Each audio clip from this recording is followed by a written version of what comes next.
Hello, good morning. Clarence made Micah and Trevon mad. I'm Kat. You're not That's Jeff. Jeff. Jeff will be here. Oh, hi, Jeff.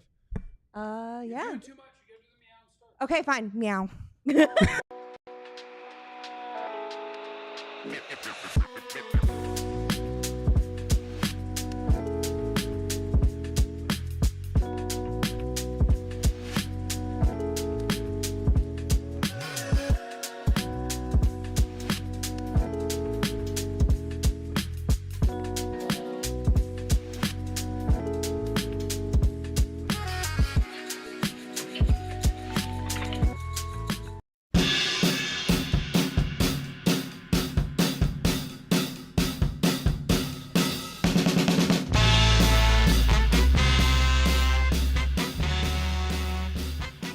I'd like to thank Katya, Kit Kat, for getting the show started for us. Producer extraordinaire.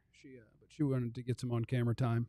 She was trying to put some tape together for her next gig, so we appreciate her getting the show started. Please hit the like and subscribe while you're here. Welcome to today's DLLS Cowboys Podcast. Why did our very own Clarence Hill make Micah Parsons mad? We don't know, but we'll ask him here in a second. We've got him on standby. And we will also talk about the Cowboys' glorious win. We'll have a check-in on the Tankathon, free agents that need to be prioritized for this team. All of the things that we want to hear about from you in the chat will be part of today's show. And I'd like to say hi. My name is Jeff. Oh, Kavanaugh! Yep. Oh, next to Kavanaugh. me, I do like Kavanaugh. That's a nice accidental, I think, audible from the great T.C. Fleming, who is running the show today. You just invented the potato chip. Next to me is the greatest beat writer in the history of the Cowboys and someone who would never infuriate the best players on the team, Joe Hoyt. Tell him something, Joe! That's right. Next to him is our X's and O's extraordinaire. Aisha Morrison has two eyes.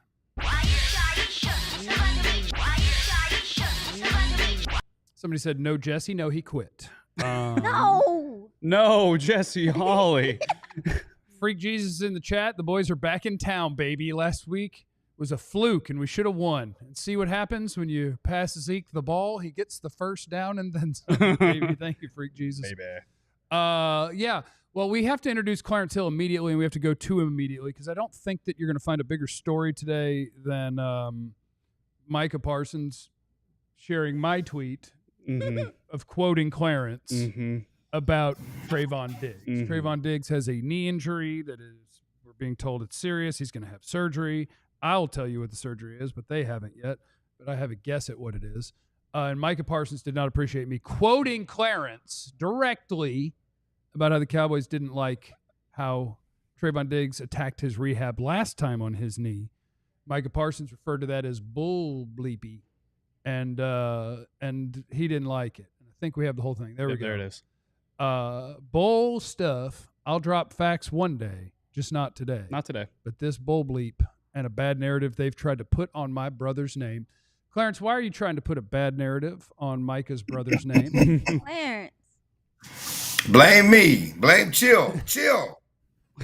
I don't make stuff up. And I saw you tweeting about this yesterday, and it is what it is. I mean, it's an unfortunate situation with Trevon having a second season-ending knee surgery, and I was not alone. I mean, information comes from organization, from people in the organization who handle those type of things, and they don't like how he handled his rehab. And Mike and Trevon are tight, and certainly he's going to support his brother, and that they're the closest of close to each other on the team, and so he's going to support his brother. And everybody has their different perspectives on how things went, but I stand by what I was told, and Micah certainly is going to stand by what he was told or his belief. And even beyond it, I talked to Micah after the game last night, and Mike McCarthy told us last night that the injury occurred during the Cincinnati game when they gave him 71 snaps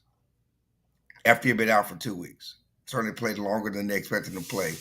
And I clarified, if you go listen to the quotes, I clarified Mike McCarthy, did the injury happen? Is this something he's been dealing with all season, or did it happen in the game? And he said it happened during the game.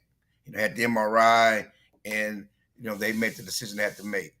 Micah told me after the game, I walked with him toward the bus last night, and he said that it's BS that he's been dealing with this all season. He got hurt in the San Francisco game.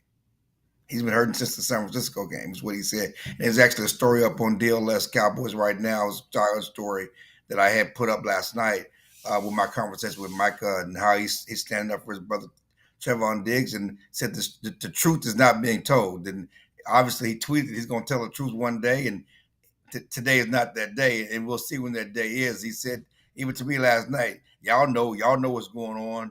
I'm not going to hit on it right now, but I will. I'm not going to hit on it right now, but one day I will. He's not hitting on it right now. And so that's what it is at this point with Micah. And also Micah had to address the Stephen Jones comment, alleged Stephen Jones comment. I think that Ian Rappaport and NFL Network took that out of context. The Cowboys have never said they were moving away from Micah Parsons, and never way that they were going to trade Micah Parsons. And the way he colored the TV report is different than how he wrote the story, because the story says, Stephen Jones says, I don't see a future without Micah Parsons in the story. If you look at the story he wrote, but his TV report insinuating something different, that they would reevaluate how they would handle big money players in the future, specifically because they've already paid Dak and CD. The only person left is Micah Parsons. At least want to believe that they may not break Micah off like they did Dak and CD. And Steven never said that. He also confirmed with Dallas News that's not what he intended. That's not what it was meant. It was taken out of context. No, but they love that dance, because you could portray what Steven had to say about Micah however you want, because you could pull whatever part of the quote you want, because there is part of it in there where it's like, yeah, we're all in on Dak and CD, obviously, because they've already been paid, and now we've got to figure out, is it wise to pay these guys? And at the end, he says, I can't picture it any other way, like Micah's going to be here. And so, yeah, he said in there everything, because that's what the Cowboys do. They complain about their budget while other teams don't. They try to villainize their players who are going to get paid and pretend that's going to stop them from building a team. And then at the end, they will acknowledge, but yeah, our best. Who's the last wonderful player that the Cowboys wanted that they didn't get done? Yeah. No one? No one. Yeah. I mean, they let DeMarco Murray go. They didn't want to pay him. Right. Like Randy Gregory's as close as you could get, I guess, where they did try to keep him, but they weren't going to do all the things that it took. Like, they're superstar. There's no point in finding guys like Micah if you're not going to do what it takes to keep guys like Micah. He's going to be here. No, so we're going to be fine. No. And yeah, so it is what it is. But, I talked to Micah, and he talked all the good things. If you look into my quote, because he's making it funny about the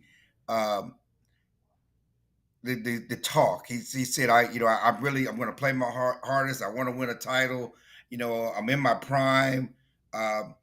I have had individual success. I hope we can carry this momentum on. I'm going to give my heart to the end of the season, and we're going to carry this into the next season if I'm here. Yeah, that's what you're supposed to do. Everybody gets to play the game. Everybody gets to play the stupid little game and the dance. If I'm here. So I don't know if Michael's mad at me, and I know how we're framing this, and I know Trevon tweeted cap, to the comment. But they don't like how it's been portrayed, and they hopefully not going to shoot the messenger. Yeah, do you think you think you could take either one of them? I'm gonna get that sumo wrestler from that Micah couldn't handle. The young sumo wrestler. I'm gonna go find him. I got you, Jeff. You're with me. It's me and you, right? No. So here's Matthew Matthew's in the chat. Jeff, are you going to sugarcoat what you tweet at much now? Or I don't know what that means. Yeah. No, what I tweeted was a direct quote from Clarence, and I will tell you that I have heard from multiple people throughout the process, including during Cowboys training camp, that there are people who feel that way about the way that Trevon Diggs rehabbed his torn ACL. And a player is supposed to stand up for his teammates. So I don't distance from it. I would never report it officially, which is why I patiently waited for someone to say those words out loud that is a beat writer that has those sources, and then I can just retweet it. Instead, I just hint at things that I hear because it's just stuff I hear. But yeah, I have heard those same things. So no, I wouldn't distance from that at all. I absolutely believe that what one of the most respected journalists in DFW said to us on the show about what he's told by people in an organization, which lines up with what I've heard, yes, I believe it's accurate. That there are people in the organization that don't think that he attacked the rehab in the way that they would sure like. And so, yeah, what are you going to do? Yeah. That's it. Jill, you lay this out in your story too. The ramifications of this with Trevon, another season-ending ACL injury. From a contractual standpoint, something's coming up. Can you kind of lay out a little bit of just what does this mean from the Cowboys being, reportedly frustrated with how Trevon's handling, and now another subsequent ACL or another subsequent knee injury? And the gray area is how you handle it because it's the injury, and he has to rehab with the Cowboys, and once you get the surgery. But the bottom line is that he has his $9 million salary for next season is guaranteed. They have to pick up the option on the 5th day of the league year, 2025. And just from a numbers standpoint, there was always a 2-year out on this deal. You can get out after 2 years. He signed a 5-year, $97 million contract before training camp last year. He missed 11 games. He missed 14 games last year. Mm-hmm. He's only played 10 games this year. His salary cap hit next year is $14 million. I think 14.7 and 14.25. 14.25, and his dead cap is 12.7. So there will be a savings. And again, you have to look at the timelines here, because if he's hurt in December, and this could be a lengthy rehab knee injury, he might not be available at all in 2025 or late in the season, if that's the case. And again, coming off the injury this year, he came back, but he was never himself. Now you're talking about 2 years from being yourself. And even when you come back, are you going to be yourself? Oh, goodness.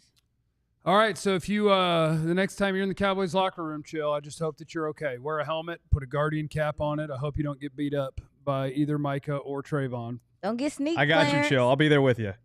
I've been here since 97. I've been on this wall since 1997. I've been on this wall. You want me on this wall. You need me on this wall. Thank you, Clarence. Bye, Clarence. He doesn't know, though. Young people are different these days. I'm saying. The world's changing. He is getting older and in less good shape to defend himself. No. And the young people are getting crazier. I see stuff on the internet, middle schoolers punching teachers. I'm just telling you, it could get wild in there. Yeah, go ahead. He looked like he just woke up. I think. Oh, no. I think he did. Not in a bad way. He just looked like his little movements and stuff. Yeah. I'm like, oh, sleepy pop. Yeah, it's tough. So that's where we are with Trevon Diggs. It sounds like he will.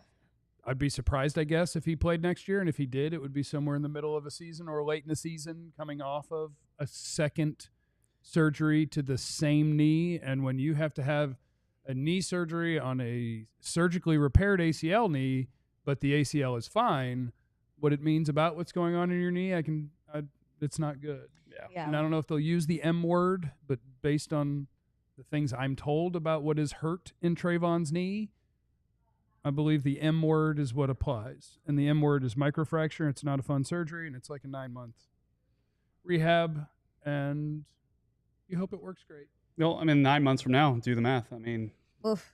You're getting into the season, and then we saw this year with Trevon Diggs, and obviously, reportedly, the rehab didn't go that well, but he was not himself this year, and he dealt with injuries constantly throughout this season before he was finally able to play. And they feel like they're at a crossroads a little bit in terms of what they do, and contracts force these kind of conversations, and there's an opportunity to have that conversation this offseason. Not serious corner. What's going on with your cornerback room right now? It's just kind of ugly. I feel like we came into the season obviously knowing that Trevon was coming off the ACL, but still saying, this is Trevon Diggs. Then you're going to have Deron Bland. You obviously have Jordan Lewis. I think we found some comfort in kind of what corner looked like this year. And now with the ramifications of his injury, getting re-injured, you might have to make some decisions, Yeah, and Kevin Gray Sports, who is part of our DLLS Mavericks show, Micah versus Jeff, Falls Count Anywhere match at AT&T Stadium. Who wins? I think it's a good question. Oh, my God. The 6 foot, what is he, 6'3"? Is he 6'3"? 6'3", called about 250. About 6'3", 250. Prime of his career. Strong as an ox. No, he's got no chance against Healthy you. body. No chance. Testosterone levels healthy and high versus this. This is crazy. My question would be, can you tap out as soon as the bell rings, or does he have to touch me before it's over? He's got to get hands on you. Okay, 3 seconds is how long that thing lasts. At least Jeff is honest. Yeah, it'd be about 3 Some seconds. people be in denial. Yeah, it'd be about 3 seconds. Yes, that sucks. That sucks for the Cowboys. It sucks for Trevon. It sucks for me because when people hurt their knees a lot, I can feel it in my body. Yes. And so that's very unfortunate. Yes. Anything involving cartilage as a veteran. Yeah. Anytime I heard that from any of the people I served with, we started praying. Yeah, it's not fun. Yeah. So. All right. Please hit the like and subscribe if you're here with us. We do appreciate you being a part of the show, the DLLS Cowboys Podcast. The things that are improving as we go through this year. Which one is the most encouraging and which ones are you buying? That is next on the DLLS Cowboys Podcast. The holiday season is about being together, right? It's about togetherness. It's about being with those you love the most. And is there a better way to do that than go into a game? No, there's not, because I was No. actually thinking the holiday season is more about depression and isolation. But what you're saying is way better. Yeah, no, but then you go to a game and you're surrounded by a lot of people that might also be depressed. But together, we're all happy. Right. At Game Time, you can get tickets to do a lot of things. I saw they had an emo night on Game Time. Not only an emo night, though, Jeff and Aisha, a holiday-themed emo night. Oh, They had Christmas emo night. That's kind of going with the depression holiday I'll thing. see you there. Yeah, it works out well. At Game Time, it's awesome. I've been using it for years. You're able to pick your seats. You're able to see where you go before you go. You're able to get the all-in pricing, which, that always grinds my gears when, you get the fees and stuff and you didn't see it coming. That always kills me. But at Game Time, you don't have to worry about that with all-in pricing. Take the guesswork out of buying tickets with Game Time. You download the Game Time app, use the code DLLS for $20 off your first purchase. Again, create an account, redeem the code DLLS for $20 off your first purchase. What time is it? Game time! Ooh. Hey, send me the link for that Christmas email. Yeah, I got you. I need to know what's going on there. I'm trying to get in on that action. It got you. sounds so contradictory and fun. Go ahead. Oh, Emo Night's amazing. Sleeper is also friends of our show. We love our friends at Sleeper, where if you are into the daily fantasy, if you are into making picks, you want to make games a little more interesting is the way that I view it. All you got to do is whatever sport you love, you can pick whatever game, whatever players you like, and say, I believe that player is going to have more than his projected stats for this game, or I believe he's going to have less than. I mean, if you've been riding that Rico Dowdle train, you'd be in good shape. Just say more than all the time. And Keeps then going just up. count your monies. And you can pick, you pick Rico here and Cooper Rush more than, and Jalen Tolbert less than. And the more picks that you combine, the more money you can win, all the way up to 100 times your money. So hit up our friends at Sleeper, download that app, and use our code DLLS Boys to get $55 in free entries when you place a $5 contest. See Sleeper's terms of use for details. All right, we got stuff. Yeah. The Cowboys are maddening, is what I'm saying. The Cowboys are maddening because as we were working our way through, technically not eliminated from the playoffs. Less than 1%. Please. Technically not eliminated. If you go check the NFL playoff picture, you've got the Cowboys are currently the 12 seed. 7 teams make the playoffs, and they have about less than 1% chance to make the postseason. But you know what that means? What you're saying They're in the hunt. They're in the hunt. The hunt is here. Y'all are sick. They actually call it on the bubble on NFL.com. That makes you sound even closer, doesn't it? Yeah. Cowboys are on the bubble. Yeah. If 9-5 Washington loses every game and you win every game, then you would have the tiebreaker over them because it means you beat them again and you'd be 2-0 against them. So you'd have the tiebreaker. Now, you also would need the Seahawks and the Cardinals and the Falcons and the 49ers. You need all You need the a teams lot. to lose lots of games. But you know what's crazy really quick about just the Cowboys and just football in general is if that ball doesn't go off Amani Oruore's shoulder. Oblong ball. Yeah, an oblong ball, and they win that game hypothetically. If the Saints pull off the comeback yesterday and they get that 2-point conversion, all of a sudden it's like, oh my gosh, there's a shot. Like Yeah. there was, that 2% probably would have gone up to like 6, but it would have been increasing. You'd be at 7-7, which the Cardinals are currently 7-7, and their playoff probability is 14%.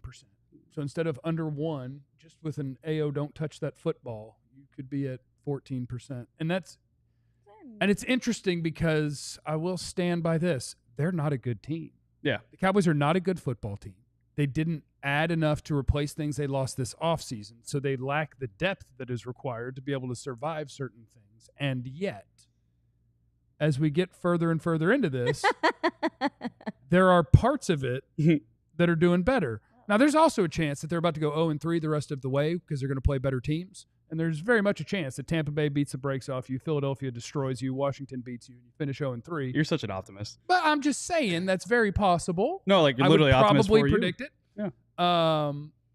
But I think there's at least a couple of things that we can look at and go, whether you view it as optimism for next year or it makes you more frustrated about how does it take so long to get here. But I would start with the offensive line. Yeah. As they've lost a Hall of Famer and benched their first-round pick, and then their center had a concussion. All of these things happen, and now you're able to run the ball. Yeah. And not run the ball okay, but like to the tune of like, what was it? The last 4 games are like Rico was, 4.8, 6, 7.1, 5 points. Like he's leading the NFL in rushing since week 13. Yeah.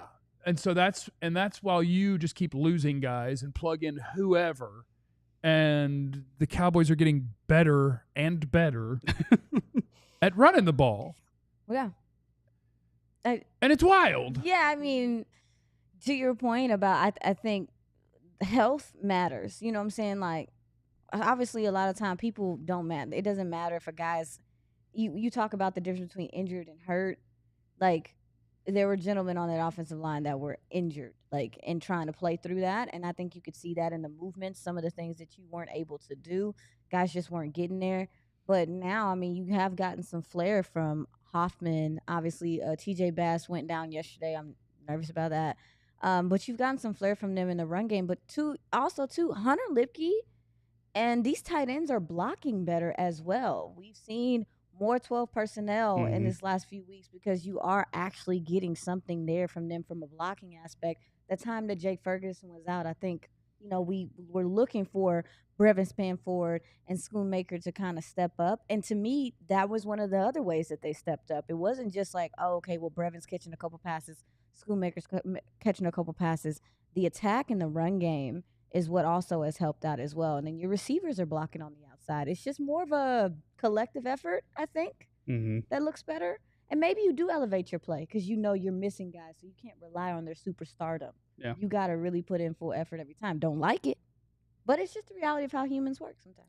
I think the circumstances, to your point, that should be noted of like, hey, Jake Ferguson goes out, so what does that mean? Schoonmaker and Brevin Spanford, you're going to have to play and got to play better. And they have gotten better because of it. I think back to the maddening part, though, yes, is we saw last season, we saw the offensive play calling progress. We saw the way they use CeeDee Lamb progress. I even think the way you saw Rico Dowdle at points last season was enough to warrant, hey, maybe this guy does deserve the brunt of the carries at the start of the season. And everything we saw in training camp suggested that he deserved the brunt of the carries at the start of the season. I think, why now? Like, why did you have to, for the Cowboy fan perspective, the frustrating part is, why did you figure it out on the heels of a 5-game losing streak? Why did you figure it out when everything had gone awry? Was it, hey, there was a lot of pressure and expectations early in the season, and we're going to try to keep things simple and just run through, put all hero ball on Dak, and it's not going to work? And I don't know, but for some reason, it took a long time, in my opinion, for them to figure out what they had already should have figured out last season and in training camp. And I think I've seen a lot of people being like, why can you run the ball? Like, Dak could have used the run game. Yeah, 100%. I don't even want. And now that Cooper Rush, like, if you just go to the stat line and it's like 3 touchdowns, no picks, so now you get the thing back where it's like, look, they're winning games and Cooper's amazing and doesn't turn the ball over. He's fumbled like 9 times. I don't know why the roster hates Dak. I don't get. And they love to not try hard while he's the quarterback, but as soon as they don't have a good quarterback, they're like, oh, watch us play incredible defense and run block our asses off. Do you and think it it's is just maddening. a comfort thing? Do you think it's just they're used to him being, the guy that kind of makes things happen? It is confusing because this happened last year. This happened the other year when Cooper Rush took over through those 5 games. We saw an uptick in the run. They're still terrible on third down. Horrible. Right. Everything the quarterback is responsible for, they were horrible. They were awful at. But they would win games because they would have a pick 6 and stop them 7 times after you turnovers. punted. All of a sudden, the defense is getting obviously Micah Parsons being back is a part of it. Yeah. Defense is getting turnovers. The offense is playing some type of ball control, even though they're settling for 3 at a lot of times. They're still controlling the clock in these games. These are things you were looking for when Dak Prescott was playing.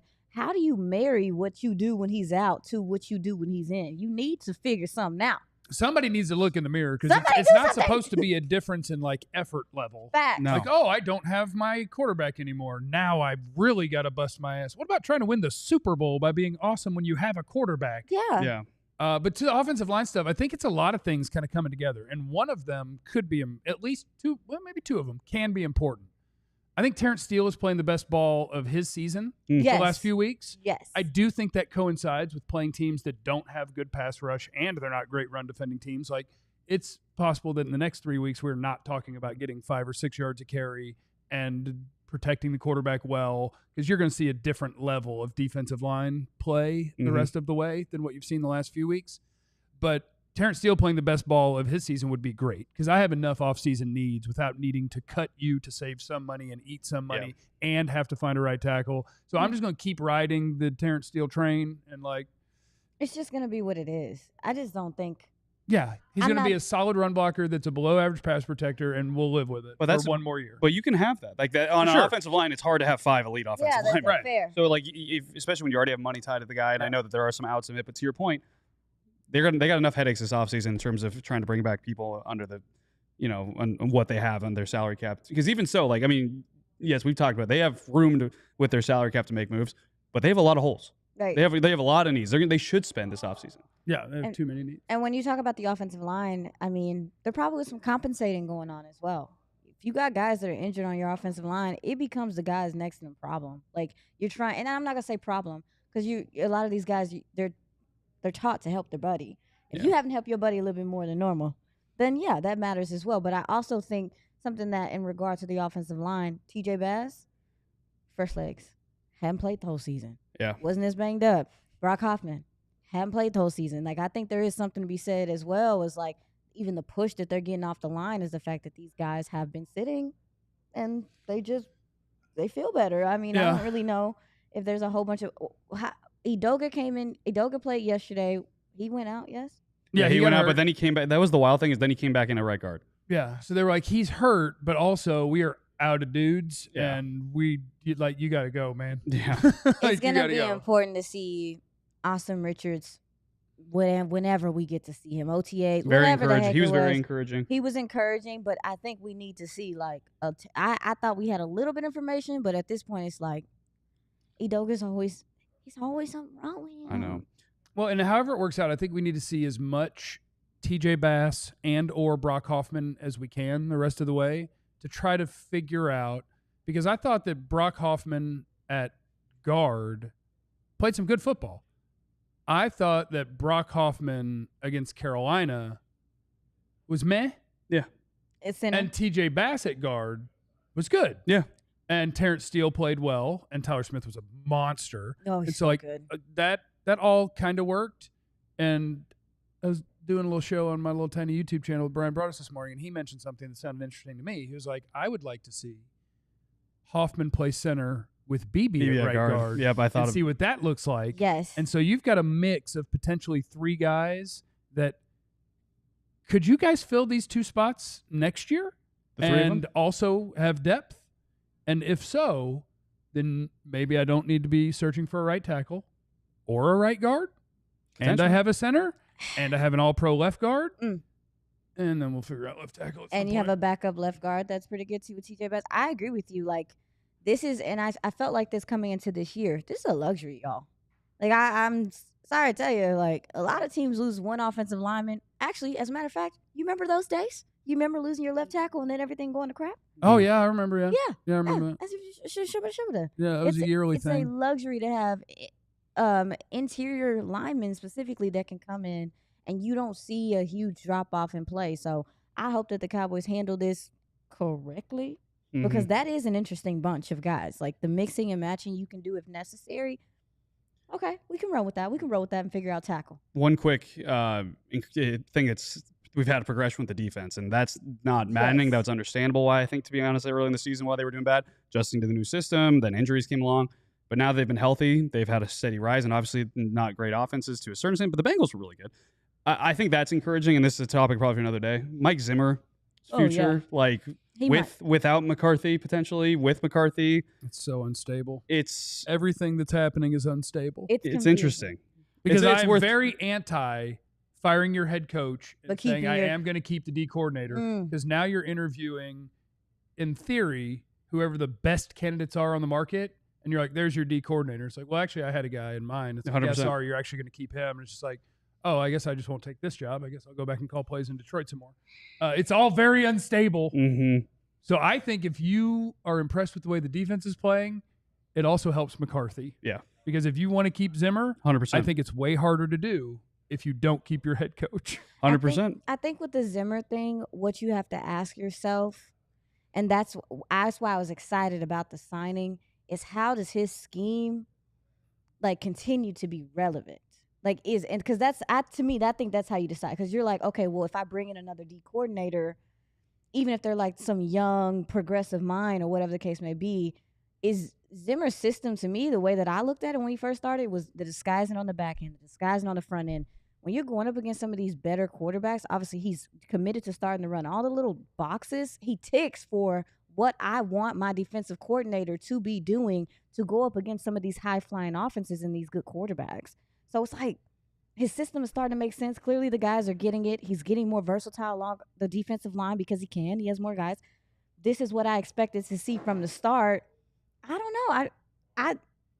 Who's better? Yeah, I think we'd have a whole. Who would be a better defensive coordinator than Zimmer? Oh, I don't know. I need to talk to my next head coach. Yeah. He's got to tell me.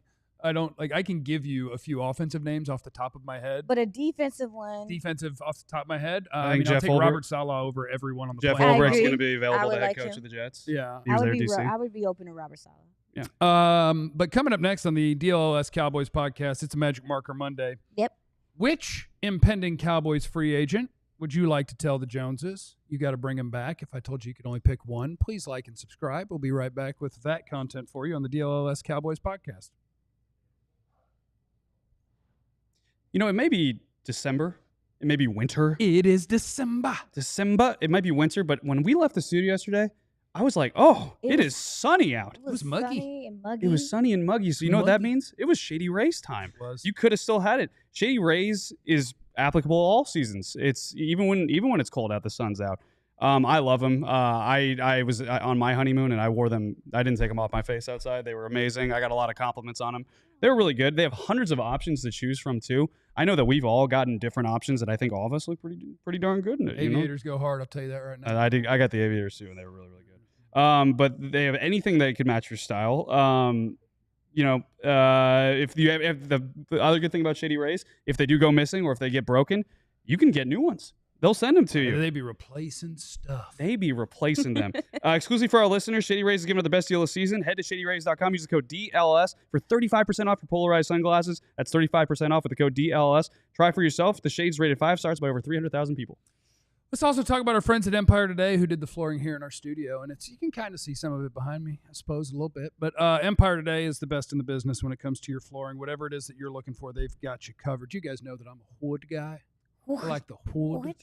But I mean, whatever you're into, we don't floor shame.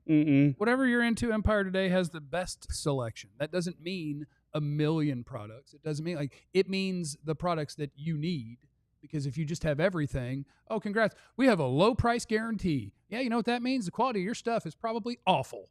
So at Empire Today, they're just going to take care of you with the best things that you need, but still an impressive selection to get you squared away with whatever sort of flooring that you want and need. Their virtual floor designer can help you see how new floors will look in any space. You just take a picture and bam, you see how the new floors will look in your home. Schedule a free in-home estimate today. All listeners can get $350 off. Use the code DLLS, empiretoday.com/DLLS. I got 2 markers. Well, 2 markers helps. If you want to go with 2, I got 2 markers. It's a whiteboard.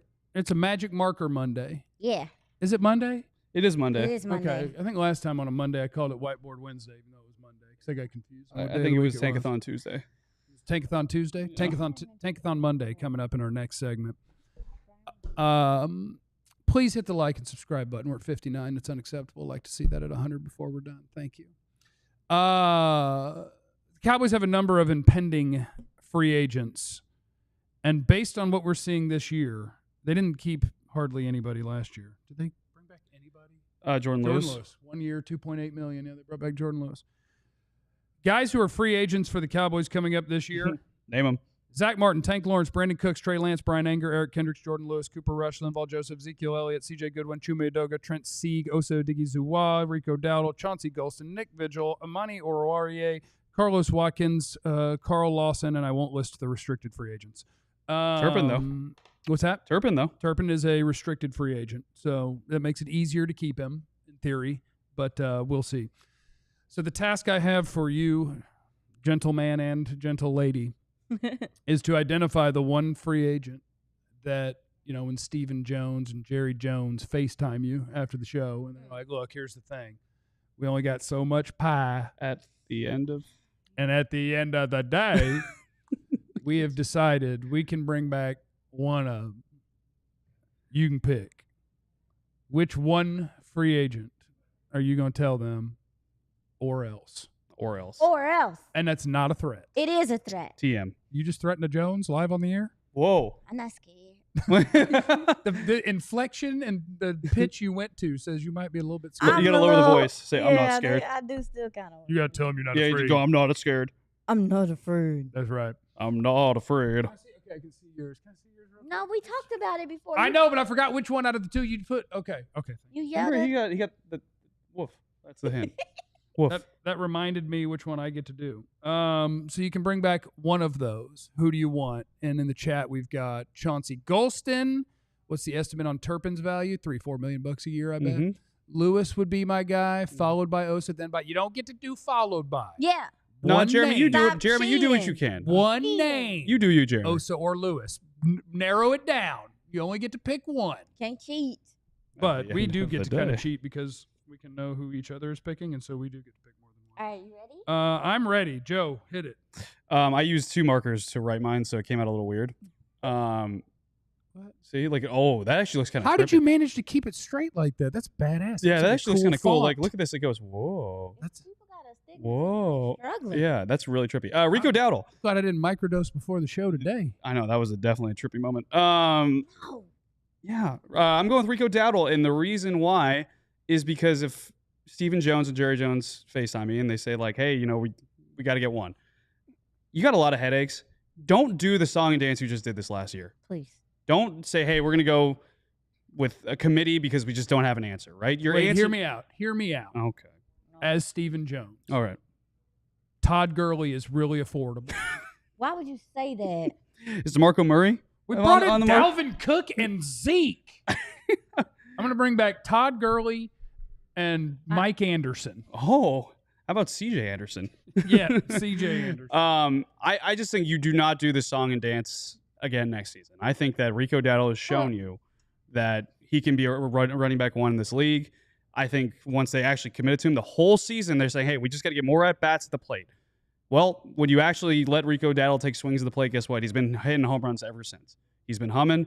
The offensive line's been feeding off him. I asked a lot of offensive linemen, like, when you have a guy that's willing to run through someone's face like Rico Dowdle is, Fun. how much does that get you hyped? And like, it gets us extremely hyped because we know that what we're doing on the line of scrimmage is going to actually pay dividends behind us. That someone's going to hit that hole. There's no patience required. Like, someone's going to run right behind us and we're going to run the damn ball. And it works.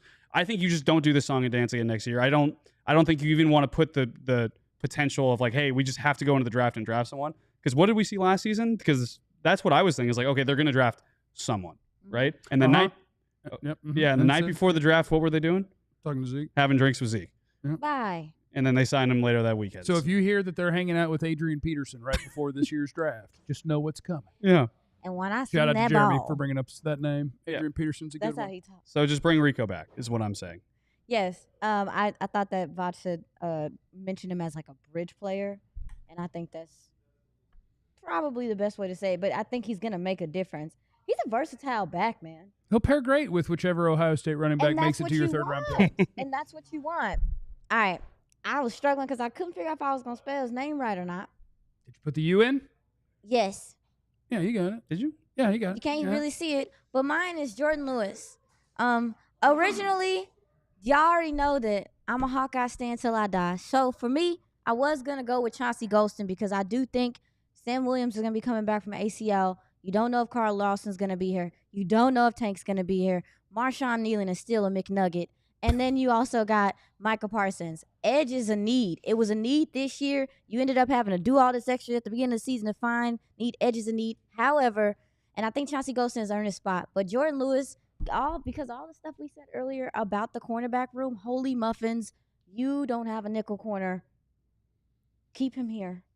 I think Jordan Lewis is maybe my favorite Cowboy at the moment because he has like elements of everything that you want. You could go back to when they were on whichever show it was, Hard Knocks or whatever, and like Jordan Lewis is ready at any time to talk whatever talk you want to do and line up. Des, you can come get some. Like, doesn't mean you win, but you can come get some. Like, he's feisty, he's fiery, he's tough.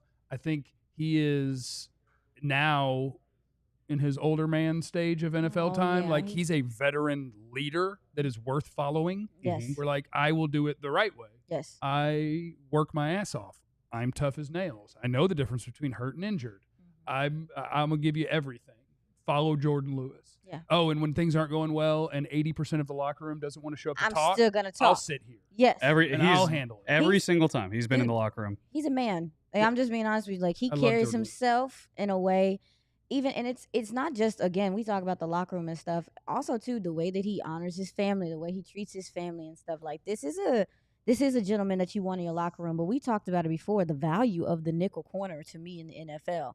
I don't know how many times this year I was looking at who is the nickel, because that's where CD's going to be, baby. Yeah. That's where a lot of the best receivers are getting put.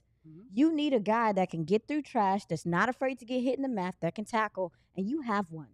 You don't know if a nugget coming in here is going to be willing to do that. So I think it's too important of a position to be trying to lollygag about. You don't even know what your other boundary corner is going to look like. Just keep him here. So to recap these two and then this one, I just want to point something out real quick about what the hot dog boys have in front of them. Oh, yeah. The hot dog boys are Jerry and Stephen Jones. Oh, my Lord. Because the time that they're at the high school football game, Yep. This is a hot dog bun. I think it's a hot dog, too. So when the hot dog boys, if you didn't bring back Rico, your running back room would be Deuce Vaughn and Hunter Lipke. That's what you got. Malik Davis, I think. If you, I'm sure technically Please he's under stop. contract. So I'm sure. Don't make me mad, If Joe. you didn't bring back Jordan Lewis, your cornerback room, I'm sure technically there would be another person or two in it, but it would be Deron Bland. Yeah. Why would you say it like that? That's the cornerback room. Kalen Carson. Like, Diggs will be there on a scooter. Yeah, Kalen Carson. Hopefully coming along. But like that would be your cornerback room, right? I'm just making the case of what they have to do this offseason and how they're pretending that they can do it without spending money and letting people walk. Because here is the one that I'm going to go with. Osa Odighizuwa. Look at you changing your tune. Osa Odighizuwa. I always like Osa, but here's the reason that I think he becomes the most important to bring back is because of what I just did with y'all's positions. The same thing. Are you ready for the defensive tackle room let's next roll. year if you don't have Osa? Wait, Carlos Watkins not coming back? Nope. What about Linval? Free agent. What about Linval? Free agent. What about That's it. Yep. Mozzie Smith. That would be your entire defensive tackle room if Osa's not here. Mm-hmm. Now you have, I think, like Denzel Dak, whatever. You have a practice squad guy or two hanging around. But Yeah, if Daxton. NFL players, you have one guy in the whole room. If Osa doesn't come back, Yeah. you have no 3 technique, which I think we need to not assume everybody knows what all these words mean. So Mozzie Smith is a 1 technique, meaning he lines up between the center and the guard. Your job is to be the fat guy, but not fat, but like the bigger defensive tackle and wrestle with a couple of guys so that my other defensive tackle can just wrestle with the one guy that plays the other guard, and we like him to be able to be a pass rusher. If you lost Osa, you have nothing at defensive tackle. And if you're not going to spend real money in free agency, the odds of finding an impact 3 technique are near zero. I do so here's actually what I want. Bring back Osa, Please. and find me another one. Yeah. Yes. Because I want Micah Parsons to not have a bunch of games where he has 9 pressures and no sacks, or 9 pressures and 1 sack, whatever. It's exhausting for Micah Parsons to win on 40% of his rushes or whatever the stupid number is so that good. breaks, One-on-one. that He's so breaks the good. league, the amount that he gets pressure. He's so good. And the quarterback always has multiple escape hatches because it's like, yeah, but who else? Yeah. And, you know, most often the answer would be Osa helps. Stack up that middle. I want a game-wrecking monster in the middle. Yeah. It's like, I don't just want Osa back. I want Osa and another $15 million player. I want Osa and I want Osa next to Mason Graham. Whoa. Michigan defensive tackle. Sick. I want monsters. You know who's available? I think Ndamukong Suh's available. You funny. Okay. Just, he on TikTok with his wife. Now, I will say, That's true. if we're going to do funny ones, but one that I absolutely would, I don't even care. He could weigh 240 today, and I'd still do it. Neville Gallimore. Bring Aaron Donald back. Oh. If he, I bet that sucker in 6 weeks. But yeah, I'm ready. Yeah, 100%. If he was willing, heck I'd yeah. take him tomorrow. But you make a super good point, Jeff, about the interior pressure. When you start looking within the NFL and you look at how many of these guys are mobile, that's to me, like that's why Jalen Hurts pissed me off a lot, because he slips through the middle. I'm like, if you can have interior pressure coming at some of these guys, because Dak struggles with that. It's not always the edges. It's literally like in my face, my center's getting driven back into me. I got to make decisions from there. If you got guys that can hurt you in the interior, I think it's valuable. But also too, you mentioned the fact that Micah and those guys are having to work so hard. It's gonna take pressure off of them. And I think they would appreciate that. If an edge guy is the only great rusher on the team, the quarterback's like, that's fine. Mm-hmm. Stepping forward and running where you just came from is not a problem. Yeah. Yes. You got to have somebody who can clean it up. Adios. Yes. Coming up next, it's a Tankathon party. We'll check in on where the Cowboys are and which way would you rather see them build. That is next on the DLLS Cowboys Podcast. I'm rocking my DLLS hoodie again. I notice you guys aren't. No, we got a I North forgot. Face guy. We got a Cowboys girl. I wear a Cowboys thing. DLLS. How often do you guys think that you have to wash a hoodie? Once every 7 months. Okay. Yeah. I do probably after 4 or 5 wears. Yeah. Probably 4 or 5. That's a little more reasonable depending on the activities. If you're just wearing it every day to work, that's one thing. Oh, if it gets dirty, we wash it that time. If you're raw dogging it once. If you sweat it. Right. Yeah. And that's why I freak out on people who are raw dogging things, because I could wear a sweater 4 times without washing it because I'm wearing a shirt under it. It's really more like a jacket. Yes, 100%. But if you're a raw dogger, then you need to wash that thing every time you wear it because you're being nasty. You being nasty. But anyway, I said all that to say, sign up to be a diehard at alldlls.com. I would like to see if we can get to 100 likes before the end of the broadcast. We're currently at 79. Please do. Can we find 21 likes on this video for the algorithm? Oh, I'm going to go on YouTube and do it. And in the chat, are you more likely to raw dog your upper body or your lower body? Are you more likely to go no shirt under a hoodie or sweater, or no undies under some pants? The wording. Yeah. But sign up to be a diehard at alldlls.com. That is the way you show the ultimate support. It's how you get access to an ad-free experience on our website. It's how you get access to all of the premium written content. It's how you get a free T-shirt from our merch store. It's how you get invited to our Discord server where fellow DFW sports psychos are all hanging out. It's really fun during games. Yeah. During the Cowboy game, it goes ham in there. Mavs I've been last hanging night. out in the Mav games. Yeah, the Discord goes wild. It's a lot of fun. So just sign up. You know, sign up to be a diehard and get you a little carrying card. And then when you're out in public and somebody's like, your fast food burger will be $17.04. You'll accidentally pull out your diehard card to try to pay, and they'll be like, that doesn't work. But you'll be like, yeah, but it's pretty cool, right? And then that's fun. Yeah. I'm having a good Right? time. I'm having a good time. Yeah, that's fun. Yeah. Anyway, sign up to be a diehard or else. That's not a threat. I be wanting to tell y'all. I know that, like, we had to come out of break and everything, but I be wanting to tell y'all. So, y'all, when y'all be talking about that carrying card, you know what my mind go to as a millennial? You remember when, oh, this is about to sound bad. You remember when all them kids was getting, like, kidnapped in, like, the early 2000s? Nope. So our schools literally made kids, we had to get ID cards. Like, I'm talking about elementary. Okay, so that time period, I'll tell you what I remember. You know what I'm talking about? This is when it was it like. It wasn't a kidnap thing in where I was. It was bomb threat season in the late 90s, early 2000s. Maybe. And so we started getting metal detectors and all the things at the front door. Maybe. And, yeah, we had bomb threat season. It ended the school year early for us. If you were passing, you didn't have to come to school anymore. And if you weren't passing, you had to come in on one day and take one test. And if you passed that test, you passed, even though you were failing.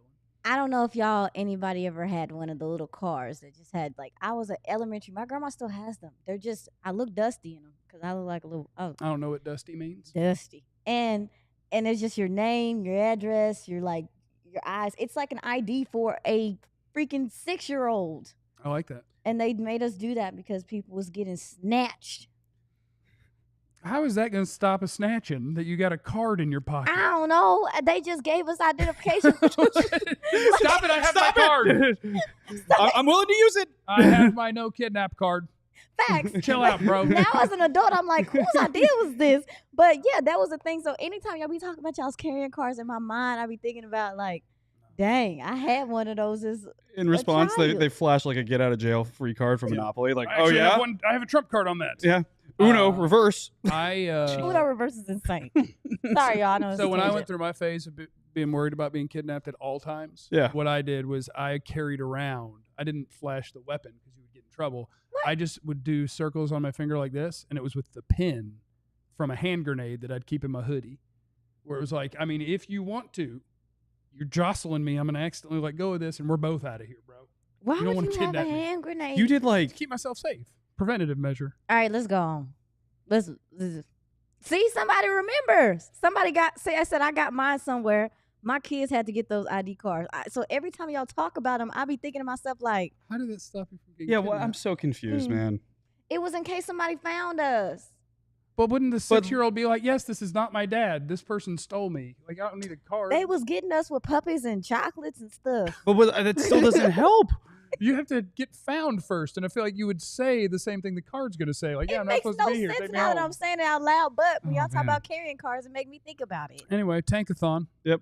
I'd like to shout out to the New York Giants and the Las Vegas Raiders who know the goal and are executing to perfection. Giants currently hold the number 1 overall pick, Vegas number 2. Although strength of schedule, 547, it would stay that way if if Vegas loses again. Cam Ward-Shedeur, 1-2. I hope in either that order. I hope. Yeah. I hope. Who's three? Who's three? I hope Jalen Milroe goes next. New England. Oh, that's Travis Hunter territory. They got Drake May. Oh no, that would be torturous for him. Jacksonville has Trevor Lawrence. Can't be the best. Yeah, they got Mayo. Carolina. Look. Him and Christian Gonzalez would be cool. Oh, that'd be kind of sick. Do you think that Travis Hunter is going to be a receiver or a corner? He's gonna moonlight at. He's gonna do both. He's gonna moonlight at corner. I think he'll receiver and then moonlight. No, absolutely. If he's not doing both, I'm not picking him number 1. I'm screaming. Yeah. He's doing both. I mean, I couldn't imagine a world where I don't make sure that he has the football. Yeah. So like, I'd be like, you're a receiver on this team, and I know it seems weird in my brain, so my coordinators are gonna have to figure this out because it seems weird to me to be a part-time defender. It seems way easier to be a part-time offensive player. Probably. But you're gonna touch the ball on my team. You are too disgustingly electric and uncoverable and untackleable to not touch the ball. I'd worry about him moonlighting on defense if it was like, hey, just coming down on every 3rd and long, right? And then it's like you go lock up the best defender or best receiver, but then that's immediately signaling to the offense like, okay, every time Travis Hunter's on the field, we're in man coverage. So I don't know, just a thought. Anyway, I want to know what you thought the value. He's gonna play 60% of the snaps on both sides. That's what he's gonna do. You got the Jameis. That's that Jameis stuff that you was talking about. Well, my guy Jameis turned it over 6 times yesterday. 6 was the final count? I believe he threw 4 picks and 2 fumbles. Oh, that's entertaining. Something like that. That is entertaining. My guy has fun. Anyway, the Cowboys are at 14, and I think that's probably. I think they're going to lose 3 in a row. Maybe they win 1, but I think they're going to end 6-11. So I'm thinking that the Cowboys are going to end up somewhere around 12 to 15 is where they're going to pick. And I like to fart around and talk about the draft on Twitter and Blue Sky. I'll have you know. Are you on Blue Sky? I am on Blue Sky. Like you're participating? I have 1.2 thousand followers. What? And I make sure to interact with my Blue Sky people. And it's not because of my thoughts on abortion or whatever people think I'm running from Twitter for. Or ID cards. I'm just jumping in on the ground floor. I'm Blue Skying. So if you're there, come find me. Wow.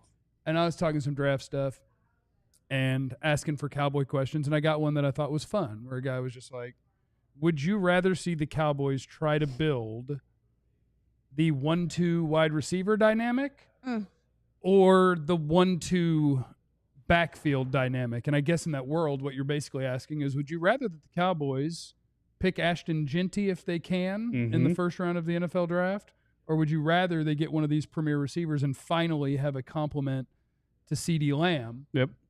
All of these things are made way easier if you just lose all the games. Give yourself a real shot at Genty, some options, and a shot at one of the top 2 or 3 wide receivers. And so that's just what what is it? What are you whiteboarding? I whiteboarded.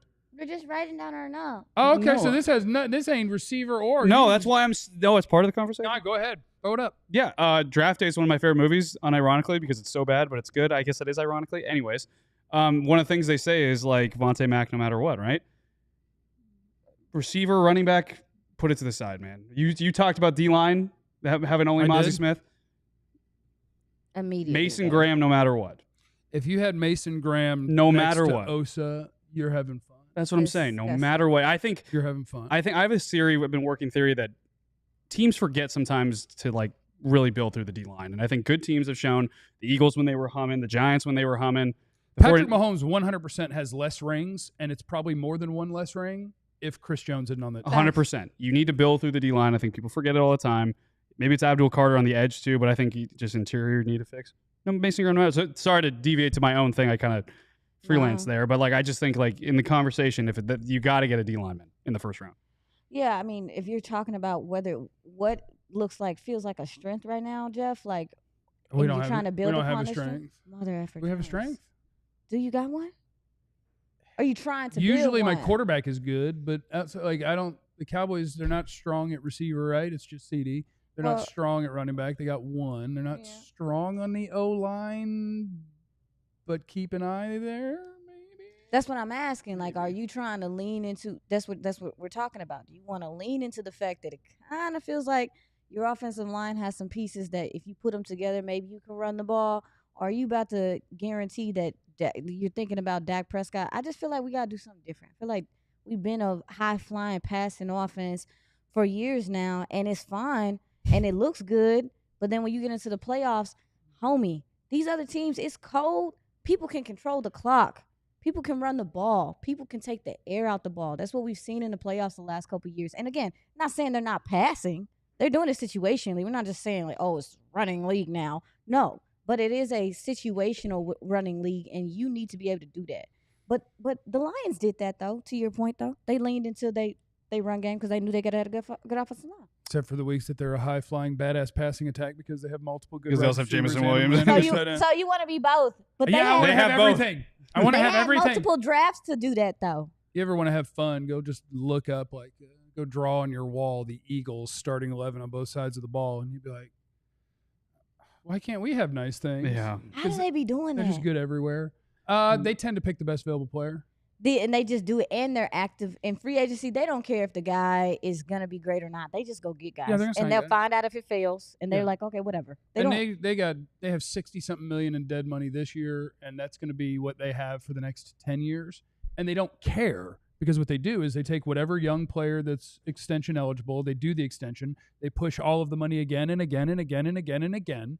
And so it's like this has to catch up at some point, right? Mm-hmm. They're eating $63 million this year, and they still. Just take whoever is here. Like instead of saying because of this we can't spend, they just bring down everybody's number by pushing it further out, and they just keep eating and keep eating and keep eating and keep moving and keep moving and keep moving because they want to win, and they're not cheap.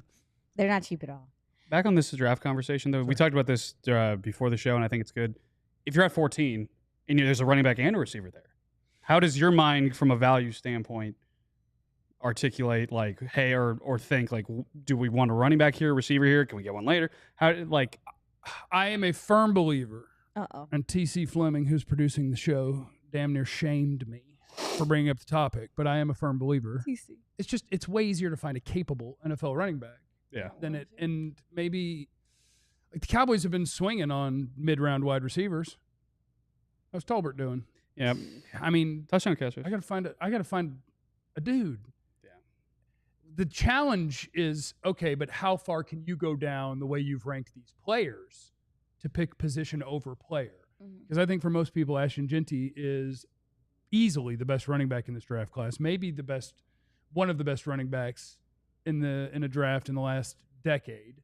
And so at what point does it make sense to say, well, yeah, but he's incredible, and if I'm going to pick a wide receiver because he plays receiver, but I'm picking the 22nd best player over the second best player at number 15, now you're taking a different sort of risk.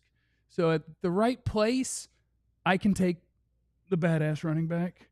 I think if the top two receivers are gone and Jeanty is available, I would take him over the third receiver. It's going to be a tough call. I mean, like if he's there, it's going to be a very interesting conversation. Yeah, and I also wanted to go back to the DT conversation. we talking about luxury positions. That's why in the offseason, when we were talking about, like, when Zimmer came in at the end of training camp and said, I need a one tech, nobody's giving those up. Like, and we knew you needed a one tech in March. Like, no one's giving that up. That is a position that when teams get it, they hold on to it for dear life. You have to draft and develop them, whatever the case may be. If you see a special one, to your point, like, Mason Graham is, if you like Braden Fisk, like, there's no reason why you shouldn't be respecting Mason Graham. We're at 98 likes. We need 2 more on our way out. So thank you guys for tuning in, and we will see you. What day of the week is it right now? It's Monday. And we're talking draft. It is Monday. So we will see you tomorrow. So thanks for stopping by. Remember, you have no idea what anybody's going through, so be cool to everyone. We love you. Be easy or else. That's not a threat. We all silly like the mayor.